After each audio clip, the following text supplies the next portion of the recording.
Sports special cricket programme in swinger with your host Saba Pasha और मेरे साथ मौजूद है मेरे को होस्ट मैं हूं Imran Javed and you are watching your favourite show in swinger. तो नाजरीन, उम्मीद करता हूं कि आप सब खैरियत से होंगे। जैसा कि आप जानते हैं कि इन स्विंगर हमेशा ही लेकर आता है क्रिकेट से जुड़ी काफ़ी इंटरेस्टिंग खबरें।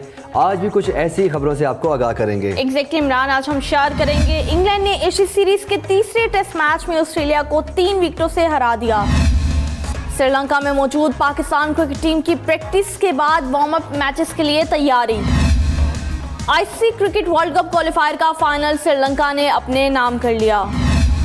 अफगानिस्तान ने तारीख रकम करते हुए बांग्लादेश में वनडे सीरीज जीत ली।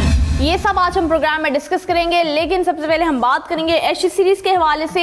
इमरान, बहुत इंटरेस्टिंग मैच रहा और अगर देखा जाए तो फाइनली हमारी जो विश थी वो कंप्लीट हो गई कि अब यहाँ पे कोई टर्निंग पॉइंट जो है वो आना चाहिए। सीरीज का मजा जो है वो खराब नहीं होना चाहिए, जैसा कि अब इंग्लैंड ने जो है वो अपना कम बैक कर लिया है। पहले 2 टेस्ट मैचेस चाहे ऑस्ट्रेलिया ने जीते थे, उसके बाद अब इंग्लैंड जीत चुका है। सो फाइनली यहाँ पे थोड़ा सा ट्विस्ट आ गया और बहुत इंटरेस्टिंग मैच रहा है ये। जी सबा, अगर देखा जाए तो नेल बाइटिंग मैच था। अगर पहली इनिंग की अगर बात करूं तो 263 रन के ऊपर जो है ऑस्ट्रेलियन टीम आउट हो चुकी थी, लेकिन यहां पे मार्क वुड ने शानदार बॉलिंग का मुजाहरा किया। लेकिन अगर देखा जाए तो ऑस्ट्रेलिया की टीम की तरफ से भी शानदार बॉलिंग का मुजाहरा हुआ। एग्जैक्टली इमरान, अगर हम बात करें तो मैच की समरी हम अपने ऑडियंस के साथ शेयर करते हैं और उन्हें बताते चले कि फर्स्ट इनिंग्स में ऑस्ट्रेलिया ने जो है वो 263 रन स्कोर किए थे, जिसमें मिचेल मार्श की जानिब से जो है 118 रन स्कोर किए गए थे। और अगर हम ट्रेविस हेड की बात करें तो उनकी जानिब से 39 रन स्कोर किए गए थे। और अगर हम बॉलर्स की बात करें तो मार्क वुड की बॉलिंग बहुत ज़बरदस्त रही थी और 5 विकेट्स उनकी जानिब से ली गई थी। अगर हम बात करें क्रिस वॉक्स की तो उनकी जानिब से 3 विकेट्स ली गई थी। अगर हम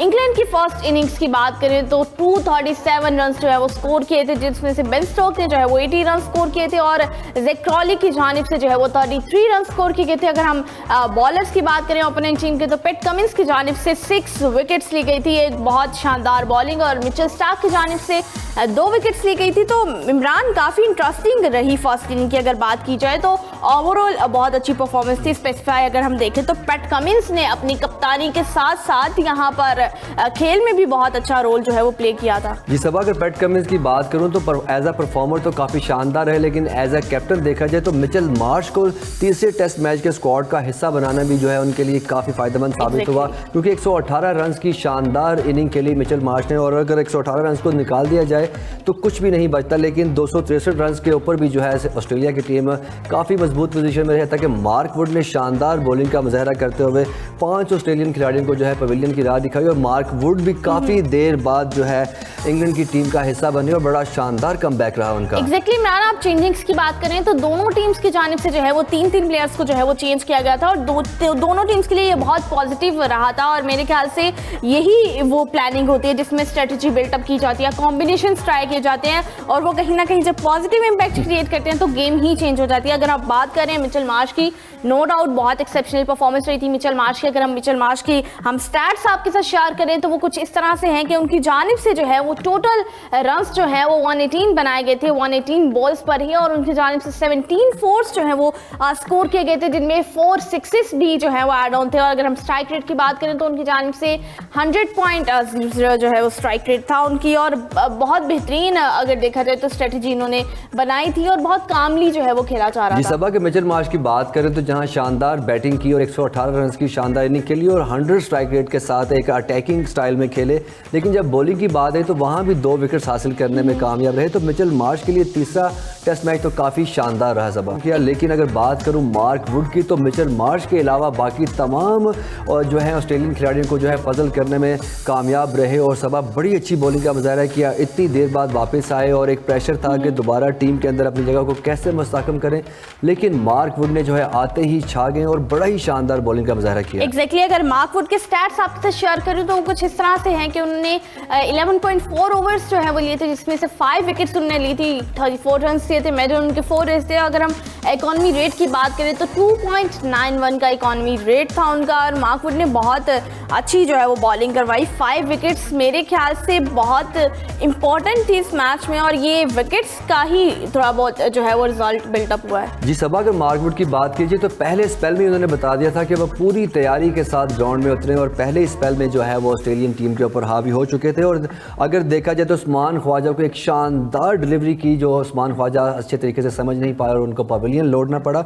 और सबसे अच्छी बात है कि 4 मेडन ओवर करवाए मार्क वुड ने और 5 खिलाड़ियों को। और सब अगर टेस्ट मैच की अगर बात की जाए तो टेस्ट मैच में हर खिलाड़ी का ये ख्वाब होता है कि वो 5 या 5 से ज़ायद विकेटें हासिल करे। और जब मार्क वुड ने ये शानदार कारनामा हासिल किया तो रिजल्ट्स भी नाज़रीन आपके सामने। तो फर्दर ऑन हम बात करेंगे बेन स्टोक के हवाले से। अगर फर्स्ट इनिंग में बात करें तो बेन स्टोक की परफॉर्मेंस भी बहुत इंपैक्टफुल रही थी। उनकी जानिब से 80 रन जो है वो स्कोर किए गए थे, जो कि एक बहुत बेहतरीन रन थे। मैं आपको उनके अगर स्टैट्स शेयर करूं तो 108 बॉल्स पे 80 रन जो है वो स्कोर किए गए थे, जिनमें से जो है वो 6 फोर्स स्कोर किए गए थे, 5 सिक्सेस स्कोर किए गए थे। अगर स्ट्राइक रेट की बात की जाए तो 74.07 के स्ट्राइक रेट के साथ जो है वो बेन स्टोक खेल रहे थे। और इमरान नो डाउट बहुत पैशनेट नजर आ रहे थे। जी सबा, अगर बात कीजिए बेन स्टोक के आते ही अगर देखा जाए तो ओपोनेंट टीम के कप्तान पैट कमिंस भी जो है फील्डर्स को बाहर ले जाते हैं, क्योंकि बेन स्टोक की बात की जाए तो काफ़ी जारहाना अंदाज से खेलते हैं।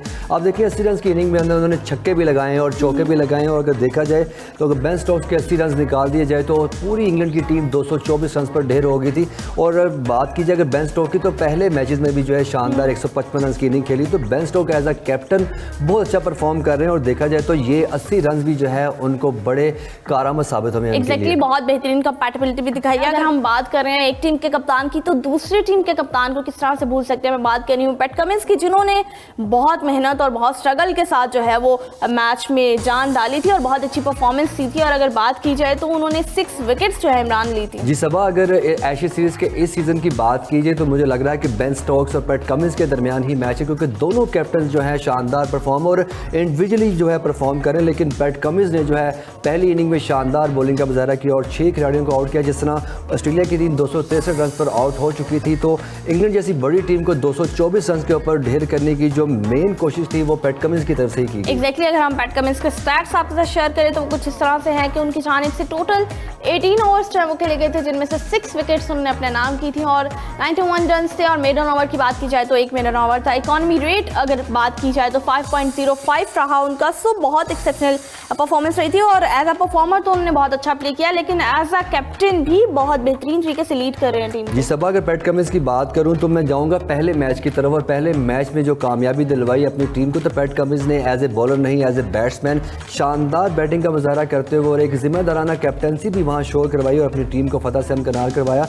और जैसा कि देखें तीसरे टेस्ट मैच में भी जिस तरह पूरी टीम, मैं पहले भी बता चुका हूँ नाज़रीन के, बड़े कम स्कोर्स के ऊपर ऑस्ट्रेलिया की टीम आउट हो चुकी थी, लेकिन पैट कमिंस की शानदार बॉलिंग के बदौलत अगर ये टेस्ट मैच सिर्फ एक इनिंग के ऊपर दरकार होता तो ऑस्ट्रेलिया ये मैच भी जीत चुकी थी। फर्स्ट इनिंग्स पे तो हमने बहुत बात की। अगर हम बात करें सेकंड इनिंग्स की तो उसके समरी हम आपके साथ शेयर करते हैं। सेकंड इनिंग्स में परफॉर्मेंसेस कुछ इस तरह से थी कि ऑस्ट्रेलिया की जानिब से 224 रन जो है वो स्कोर किए गए थे, जिसमें ट्रेविस हेड ने जो है वो 77 रन स्कोर किए थे। उस्मान ख्वाजा की जानिब से 43 रन स्कोर किए गए थे। अगर हम ओपोनेंट टीम के बॉलर्स की बात करें तो स्टुअर्ट ब्रॉड की जानिब से 3 विकेट्स ली गई थी और क्रिस वॉक्स की जानिब से भी 3 विकेट्स ली गई थी। अगर हम इंग्लैंड की इनिंग्स की बात करें सेकंड इनिंग्स की, तो उनकी जानिब से 254 रन बनाए गए थे, जिसमें से हैरी ब्रूक थे जो है वो 75 रन स्कोर किए थे। जैक क्रॉली की जानिब से 44 रन स्कोर किए गए थे। अगर हम अपने टीम के बॉलर्स की बात करें तो मिचेल स्टार्क की जानिब से 5 विकेट्स ली गई थी और मार्श की जानिब से 1 विकेट ली गई थी और इंग्लैंड ने यह मैच जो है वो 3 विकेट से अपने नाम कर लिया था। सो फाइनली यहाँ पर ट्विस्ट जो है वो मैच में आ गया था। और अब सीरीज़ की बात करें तो सीरीज़ में भी जो है वो कुछ इंटरेस्ट बिल्टअप रहेगा, क्योंकि अब कहीं ना कहीं देखा जा सकता है कि अब कौन सी टीम जीतेगी, कौन सी टीम हारेगी। सो फाइनली इंटरेस्ट जो है वो लास्ट तक रहेगा। जी सबा, अगर बात कीजिए तो एशिया सीरीज़ के तीनों मैचेस ही काफ़ी शानदार हुए हैं, क्योंकि लास्ट डे तक भी ये बात फाइनल नहीं थी कि कौन सी टीम विन करेगी। अगर तीसरे मैच की भी बात करूँ तो जिस तरह दोनों पहली इनिंग में दोनों टीम जो है ज़्यादा स्कोर बनाने में नाकाम रही, लेकिन फिर से यहाँ पर जो है बॉलर्स ने शानदार बॉलिंग का मुजाहरा किया। लेकिन मैं यहाँ बात करूँगा ट्रेविस हेड की। सबा, ट्रेविस हेड जो है काफ़ी शानदार रहा है उनका सीज़न और तीनों मैचेस के अंदर अगर देखा जाए तो ट्रेविस हेड इंडिविजुअली काफ़ी अच्छा परफॉर्म कर रहे हैं। लेकिन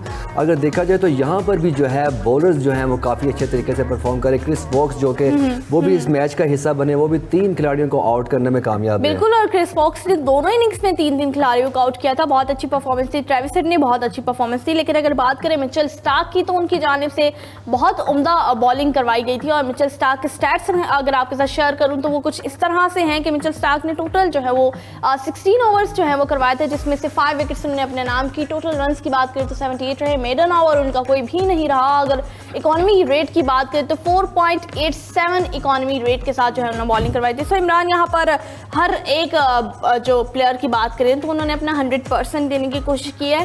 बाकी जो है वो क्रिकेट को लक की गेम भी है, तो कहीं ना कहीं जो है ये चीज़ भी बहुत मैटर करती है। जी सबा, अगर मिचेल स्टार्क की बात कीजिए तो काफ़ी तजर्बाकार बॉलर्स हैं और उनकी यॉर्कर्स की अगर बात कीजिए तो पूरी दुनिया में उनके मदा हैं, लेकिन यहाँ पर जो है उन्होंने काफ़ी एग्रेसिव बॉलिंग का मुजाहरा किया। तो जी तो नाज़रीन, शो में आगे बढ़ते हैं और आपको बताता चलूँ कि पाकिस्तान कौमी टीम के साबिक कप्तान फास्ट बॉलर वसीम अकरम का भी एशेज़ से रिलेटेड एक बयान सामने आया है और पैट कमिंस की उन्होंने काफ़ी तारीफ़ की, क्योंकि नाज़रीन पैट कमिंस ने एक शानदार बॉलिंग का मुजाहरा करते हुए पहली इनिंग में 6 इंग्लिश खिलाड़ियों को पवेलियन की राह दिखाई। वसीम अकरम ने मजीद बात करते हुए कहा है कि किसी भी टीम में किसी फास्ट बॉलर का कप्तान होना किसी भी टीम के लिए एक बेहतर फैसला होता है। उन्होंने मजीद बात करते हुए कहा कि अगर टेस्ट मैचेस की 150 साल हिस्ट्री की बात करें तो फास्ट बॉलर ही जो ज़्यादा कामयाब कप्तान रहे हैं। और पाकिस्तान की सभा अगर बात की जाए तो इमरान खान, वसीम अकरम और वकार यूनुस की शक्ल में भी जो है फास्ट बॉलर ही ज़्यादा कामयाब कप्तान रहे। और वसीम अकरम ने इंडियन टीम की बात करते हुए भी कपिल देव की तरफ इशारा करते हुए कहा कि वो भी एक फास्ट बॉलर थे, ताकि कपिल देव एक ऑलराउंडर थे, लेकिन उनकी पहचान जो है फास्ट बॉलिंग की वजह से बनी और उन्होंने ही जो अपनी टीम को जो है वर्ल्ड कप जितवाने में भी एक अहम रोल अदा किया।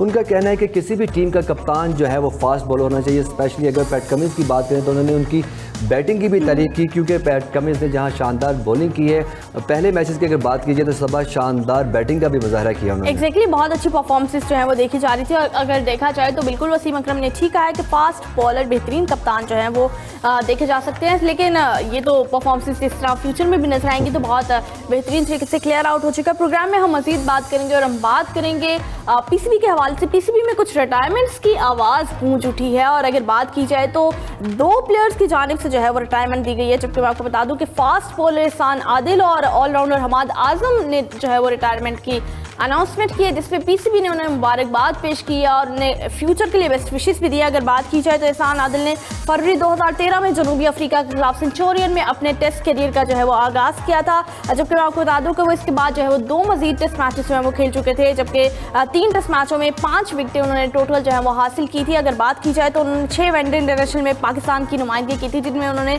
टोटल 4 विकेट्स ली थी। तो कहीं ना कहीं ये देखने में आ रहा था कि एहसान आदिल इन और आउट का जो है वो सामना कर रहे थे, जिसके बाद उन्होंने फाइनली डिसीजन लिया कि वो रिटायरमेंट का ऐलान करें, रिटायरमेंट लें और उसके बाद फ्यूचर में कुछ बेहतरीन चीज़ें जो है वो प्लान आउट करें। इसी तरह से हमाद आजम की जानिब से भी सेम रिटायरमेंट का जो है वो सेम डे पे ऐलान किया गया। अगर बात की जाए ऑलराउंडर हमाद आजम ने 2011 से 2015 तक के अरसे में 11 वनडे इंटरनेशनल मैचेस जो हैं वो खेले थे और अगर बात की जाए तो 80 रन उन्होंने बनाए थे और उसके साथ ही अगर विकेट्स की बात की जाए तो विकेट्स भी उन्होंने 2 अपने नाम की थी। तो टोटल स्कोरिंग की बात करें तो कहीं ना कहीं जब प्लेयर्स को मौका मिलता है तो वो परफॉर्म करते हैं, लेकिन अगर कॉन्टीन्यूसली मौका नहीं मिलता तो परफॉर्मेंसेज उस तरह से ग्रूम नहीं होती हैं, उस तरह से जो है वो फ्लो नहीं आता। इमरान जी सबा, अगर बात कीजिए दोनों प्लेयर्स ने पाकिस्तान टीम के लिए खेले तो हैं, लेकिन बहुत कम मौका मिला। लेकिन अगर डोमेस्टिक या मैचेस की बात कीजिए तो काफ़ी लंबा कैरियर रहा। और अगर बात कीजिए अंडर 19 वर्ल्ड कप की तो दोनों प्लेयर्स जो हैं पाकिस्तान की अंडर 19 वर्ल्ड कप में नुमाइंदगी भी कर चुके हैं, लेकिन टीम में अब देखा जाए तो काफ़ी टफ कंपटीशन है और उनको शायद लग रहा था कि अब तो जगह बिल्कुल भी नहीं है पाकिस्तान को, क्योंकि नाज़रीन काफ़ी बड़े नाम भी जो है इस दफ़ा पाकिस्तान कौमी टीम के स्क्वाड का हिस्सा नहीं बनेंगे, क्योंकि जो मुकम्मल तौर पर फिट होंगे और अच्छा परफॉर्म कर रहे होंगे क्योंकि वही जो है टीम का हिस्सा बनेंगे। तो एक टफ कंपटीशन है और यहाँ पे एक देखा जाएगा तो हेल्दी कंपटीशन है सबा। बाकी प्लेयर्स को जो आने वाले स्टार्स पे जो हमारे इमर्जिंग स्टार्स हैं उनको भी जो है एक्स्ट्रा एफर्ट करनी पड़ेगी, क्योंकि अब जो है दौड़ में बड़े शेर मौजूद हैं। एग्जैक्टली अगर बात की जाए तो कहीं ना कहीं रीजंस जो है वो सामने आ रही है। जबकि मैं आपको बता दूं कि अमेरिका की अगर लीग की बात करें तो वहाँ पर कुछ प्लेयर्स खेलना चाहते हैं और एक बिग अमाउंट वहाँ पर मिलती है, लेकिन पीसीबी की जानिब से एनओसी के इशूज़ जो है वो अक्सर औकात रहते हैं और अब फाइनली पीसीबी की जानिब से $25,000 की शर्त क्रिकेटर्स को रिटायरमेंट की राह पर डालने पर मजबूर कर गई और 2 प्लेयर्स ने जो है रिटायरमेंट का ऐलान कर दिया। लेकिन ज़राए का कहना है कि एज सुन एज पॉसिबल बहुत से और प्लेयर्स जो है वो रिटायरमेंट के अनाउंसमेंट करने वाले हैं। जी सबा, देखा जाए तो जिस तरह पूरी दुनिया में लीग्स का रुझान बढ़ रहा है तो इससे जो है इंटरनेशनल क्रिकेट की साख्त को भी थोड़ा नुकसान हो रहा है। और इससे पहले अगर बात कीजिए तो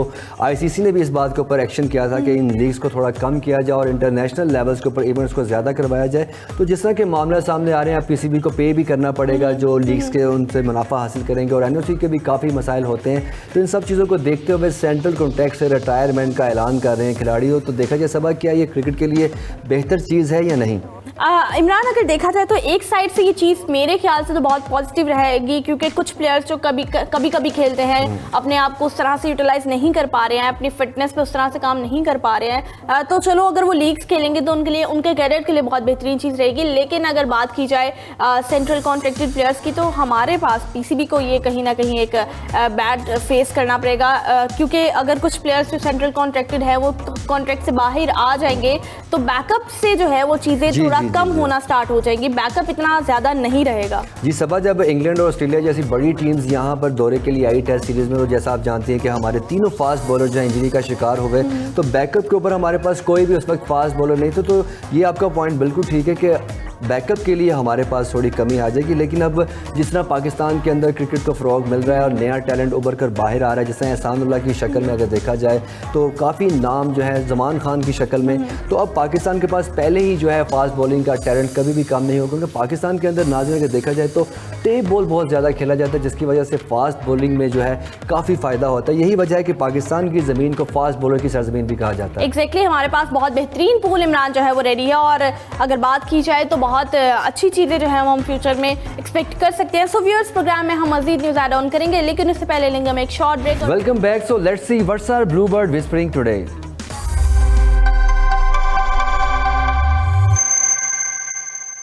जी तो व्यूअर्स, हमारी ब्लू बर्ड हमारे पास लेके आई आज अफगानिस्तान क्रिकेट बोर्ड की जानिब से शेयर की गई ट्वीट, और ट्वीट में जो है एक बर्थडे विश आई है। और अगर बात की जाए तो ट्वीट में उन्होंने पिक्चर शेयर किया और मेंशन किया है 110 50s in international cricket, centuries in both innings on FC debut. Happy birthday to one of our finest top order batter Noor Ali Zadran who turns 35 today, और साथ ही उनकी picture भी share की है। सो नूर अली जदरान को फास्ट फूड्स सिंगर की team की जानिब से भी वेरी हैप्पी बर्थडे। और बहुत अच्छी चीज़ होती है जब क्रिकेट बोर्ड्स अपने प्लेयर्स को जो है वो बर्थडे विश करते हैं और उन्हें याद रखते हैं। इमरान जी सबा, के देखा जाए तो नूर अली जदरान ने शानदार इनिंग्स खेली है अफगानिस्तान की टीम के लिए, और अफगानिस्तान टीम को कई मैचेस में फतूहात से भी हमकिनार किया है।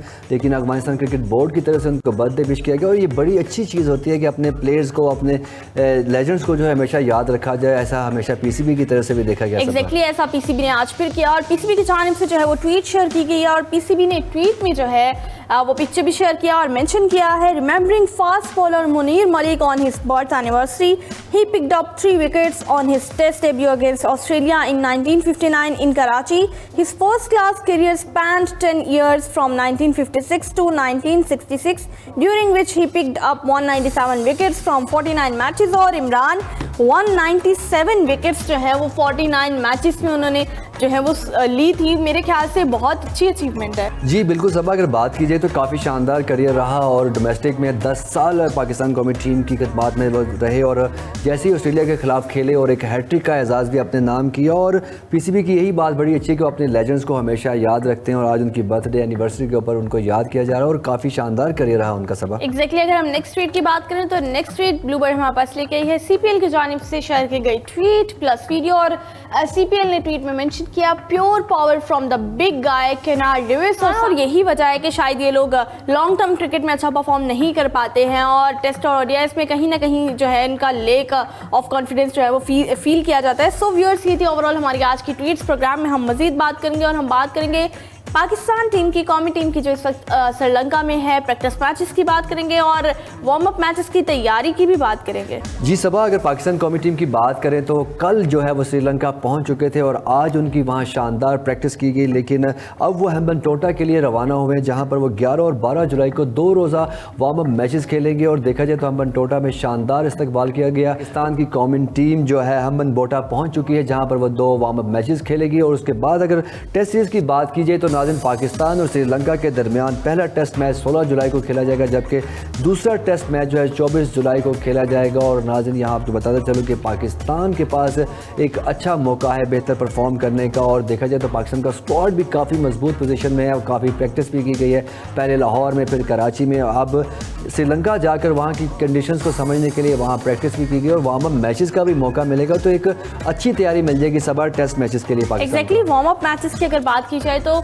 इसीलिए रखे जाते हैं कि जहाँ पर टीम ने खेलना होता है वहाँ की पिच का आइडिया हो जाएगा, वहाँ की स्ट्रेटजी जो है वो थोड़ा बहुत फ्री नोइंग हो जाएगी। सो कहीं ना कहीं कॉम्बिनेशन ट्राई करने के लिए काफ़ी ज़्यादा ईज हो जाएगा। यहाँ पे टीम जो है वो डिसाइड करेगी, जहाँ पे बहुत पॉसिबिलिटीज़ है कि विकेट कीपिंग जो है वो सरफराज अहमद करेंगे, लेकिन मोहम्मद रिजवान को एज अ बैटर जो है वो खिलाया जाएगा, उन्हें स्किप नहीं किया जाएगा। That is a good decision. लेकिन फाइनल डिसीजन क्या होगा ये 16 जुलाई को ही जो है वो फाइनलाइज होगा और पता चलेगा। सो प्रोग्राम में हम मजीद बात करेंगे और हम बात करेंगे पाकिस्तान शाहीन्स के हवाले से। मैं आपको बता दूं कि पाकिस्तान शाहीन्स का नेशनल क्रिकेट अकेडमी में जारी ट्रेनिंग कैंप जो है वो इख्तिताम पसीर हो गया, जबकि मैं आपको बता दूं कि गीले आउटफील्ड के बायस पाकिस्तान शाहीन्स का एलसीसी में जो प्रैक्टिस मैच था वो भी मनसूख हो गया। आप सबको पता है कि प्री मानसून का सीजन चल रहा है, बारिश के बायस जो है वो आउटफील्ड गीली हो जाती है। सो ये डिस्टर्बेंस कहीं ना कहीं फेस करना पड़ती है प्लेयर्स को। लेकिन अगर बात की जाए पाकिस्तान शाहीन्स के कप्तान की, मोहम्मद हारिस नो डाउट बहुत अच्छा टैलेंटेड एक प्लेयर जिनका कौमी टीम के साथ एक अच्छा एक्सपीरियंस रहा है। तो कहीं ना कहीं वो एक्सपीरियंस यहाँ पे यूटिलाइज करेंगे तो बहुत ज़्यादा फायदा हासिल करेंगे। जी सबा, अगर मोहम्मद हारिस की बात की जाए तो T20 वर्ल्ड कप में शानदार परफॉर्म करने के बाद PSL में भी जो है शानदार इनिंग्स के लिए यही चीज़ों को मद्देनजर रखते हुए उनको जो है शाहीन्स का कप्तान मुकर्रर किया गया। और मैं कहूँगा कि मोहम्मद हारिस के ऊपर एक बड़ी जिम्मेदारी के साथ साथ एक अच्छा मौका भी है कि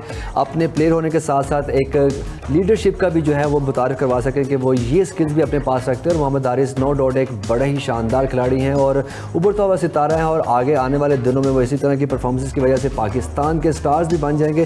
तो नाज़रीन आगे बढ़ता हूँ और आपको बताता चलूँ कि मेंस की तो काफ़ी बात होगी, अब बात करेंगे पाकिस्तान वुमेंस टीम की। तो डियाना बेग का बयान सामने आया, क्योंकि नाज़रीन आपको बताता चलूँ कि साउथ अफ्रीका की टीम जो है पाकिस्तान का दौरा करेगी, जो कि पाकिस्तान के साथ जो है 3 T20 और 3 वनडे मैचेस खेलेगी। और नाज़रीन ये भी आपको बताता चलूँ कि साउथ अफ्रीका की वुमेंस टीम पहली दफ़ा जो है पाकिस्तान का दौरा करेगी। और डियाना बेग जो है इस चीज़ को लेकर काफ़ी एक्साइटेड है। उन्होंने कहा कि ट्रेनिंग कैंप के अंदर हमने काफ़ी मेहनत की है, जो कमज़ोरियाँ थी, जो गलतियाँ थी, उनको दूर करने की पूरी कोशिश की है। और साउथ अफ्रीका के ख़िलाफ़ हम पूरा ध्यान लगाकर पूरी मेहनत के साथ परफॉर्म करेंगे और पूरी कोशिश करेंगे कि साउथ अफ्रीका को होम सीज़न के अंदर, होम सीरीज़ के अंदर शिकस्त देने में कामयाब रहें। एग्जैक्टली अगर वुमेन टीम की बात की जाए तो अभी उनका भी जो है वो रिसेंटली आउटफील्ड गीली होने के बाद उनकी भी प्रैक्टिस सेशंस जो है वो मनसूख हुए थे, लेकिन उन्होंने इंडोर जो प्रैक्टिस थी अपनी कंटिन्यू की थी, जिम सेशन पे काफ़ी ज़्यादा जो है वो जोर दिया था। और साथ साथ डियाना बेग ने ये भी बताया कि उन्होंने काफ़ी हैवी वेट उठाया और ट्राई किया कि वो ज़्यादा से ज़्यादा जो है वो फेस कर सकें, और अगर बहुत सी मेहनत करना पड़ी तो वो करें, ताकि एक मैच में बेहतरीन रिजल्ट जो है वो बिल्टअप कर सकें। क्योंकि साउथ अफ्रीका की टीम पहली बार पाकिस्तान आ रही है, सो पाकिस्तान आ रही है तो उनकी मेज़बानी भी अच्छी होनी चाहिए, लेकिन मैचेस जो है वो पाकिस्तान के नाम ही करने हैं उन्हें किसी भी सूरत में। तो देखते हैं कि कितने पॉजिटिव मैचेस रहेंगे, कितने अच्छे रिजल्ट्स रहेंगे, क्योंकि हमारी वुमेन टीम जो है वो बहुत मेहनत करती नजर आ रही है। जबकि डियाना बेग ने ये भी कहा था कि इस तरह के, अगर हम आउट सीजन की बात करें, इस तरह के प्रैक्टिस सेशंस जो है वो बहुत पॉजिटिव रहते हैं, क्योंकि यही टाइम होता है जहां पर वो अपनी जो है वो फिटनेस पे भरपूर तवज्जो दे सकती हैं, क्योंकि ऑन एंड ऑफ सीरीज चलती रहती हैं, लीग्स चलती रहती हैं। तो ये फ्री टाइम में अगर प्रैक्टिस सेशंस लगाए जाते हैं और ट्रेनिंग की जाती है तो बहुत बेहतरीन रहता है। सबा, अगर देखा जाए जिस तरह अब क्रिकेट का रुझान बढ़ता जा रहा है तो प्लेयर्स का कंपटीशन भी बढ़ता जा रहा है, तो हर प्लेयर को अपनी फिटनेस का ध्यान रखना पड़ेगा। जिस तरह वेट आउटफील्ड की वजह से जो है प्रैक्टिस थोड़ी मनसूख होनी पड़ी, लेकिन वहाँ लड़कियों ने जो है जिम के अंदर उस कमी को पूरा किया। और जिम के अंदर हमने अपने प्रोग्राम में आपको वीडियो भी दिखाई थी, जहाँ पर हमारी वुमेंस टीम जो है जिम जो है के अंदर प्रैक्टिस कर रही थी और काफ़ी मेहनत कर रही थी। हम उम्मीद करते हैं कि साउथ अफ्रीका के खिलाफ उनकी ये मेहनत जरूर रंग लाए। एग्जैक्टली और प्रोग्राम में हम मजीद बात करेंगे। हम बात करेंगे cricket selection, district senior cricket selection की अगर बात की जाए तो उनके मयार पे जो है वो काफ़ी ज़्यादा उंगलियां उठने लग गई हैं और काफ़ी ज़्यादा एलिगेशंस जो है वो सामने आ रही है। चूँकि मैं आपको बता दूं कि रमीज राजा के दौर में जनरल मैनेजर डोमेस्टिक क्रिकेट में रहने वाले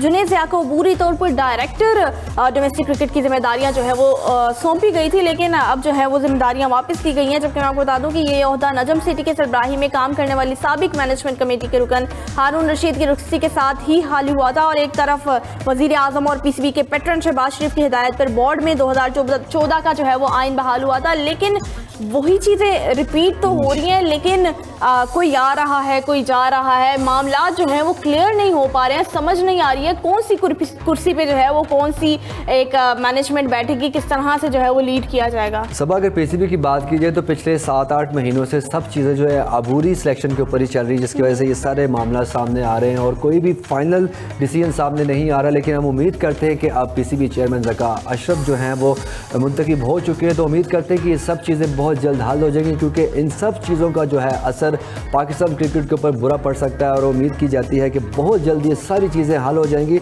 लेकिन सब अगर बात की जाए तो जिस तरह निजाम सेठी के ओहदा संभालने के बाद 2014 के आइन की बात की जा रही थी, तो क्या अब वो चीज़ें सारी उसी तरह से हल होंगी कि कुछ चीज़ें तब्दील हो जाएंगी? इमरान, कहीं ना कहीं जो है ये फैक्ट नज़र आ रहा है कि जैसे ही कोई चेयरमैन पीसीबी तब्दील होता है तो सीट के साथ साथ टोटल मैनेजमेंट भी जो है वो चेंज होती है। सो ये देखो ये अब कब तक मामला रहता है, क्योंकि अब तो ये कहा जा रहा था कि टोटली इलेक्शंस होंगे तो उसके बाद जो है चीज़ें क्लैरिफाई होंगी। सो मेरे ख्याल से टोटल स्टेनिंग के बाद ये तमाम मैटर्स जो है वो क्लियर आउट हो जाएंगे। सो व्यूअर्स, प्रोग्राम में हम मजीद न्यूज़ ऐड ऑन करेंगे, लेकिन उससे पहले हम लेंगे एक short break. Welcome back. So नाज़रीन, शो में आगे बढ़ते हैं और आपको बताता चलूं कि ICC cricket world cup qualifier का सिलसिला खत्म हो चुका है और श्रीलंका ने एक शानदार जीत के साथ ये सिलसिला ख़त्म किया।